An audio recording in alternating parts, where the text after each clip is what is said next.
રાજકોટના જંગલેશ્વરમાં સરકારી દબાણનો મુદ્દો હવે ગરમાયો છે। જિલ્લા કલેક્ટર ઓમપ્રકાશે મહત્વનું નિવેદન આપ્યું।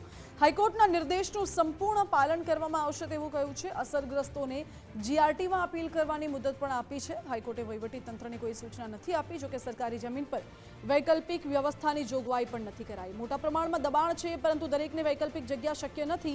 જિલ્લા કલેક્ટરે સ્પષ્ટ કહ્યું કે કાયદા મુજબ કાર્યવાહી થશે।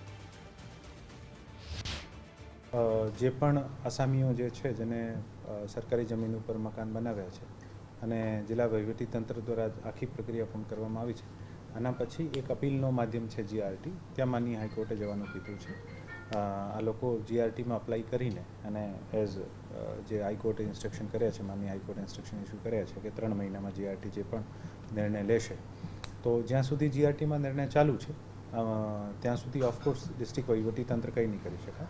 જીઆરટીનો નિર્ણય આવ્યા પછી જે પણ અનુષાંગિક પગલાં લેવાના હશે એવી રીતે અમે સરકારી જમીન ઉપર જે પણ દબાણ કર્યો હોય આને માટે વૈકલ્પિક વ્યવસ્થાની કોઈ આજની તારીખમાં કોઈ જોગવાઈ નથી અને ખરેખર સરકારી જગ્યાઓ ઉપર પુષ્કળ દબાણો હોય છે અને પ્રેક્ટિકલી પોસિબલ પણ નથી કે આપ કેવી રીતે આપી શકો છો।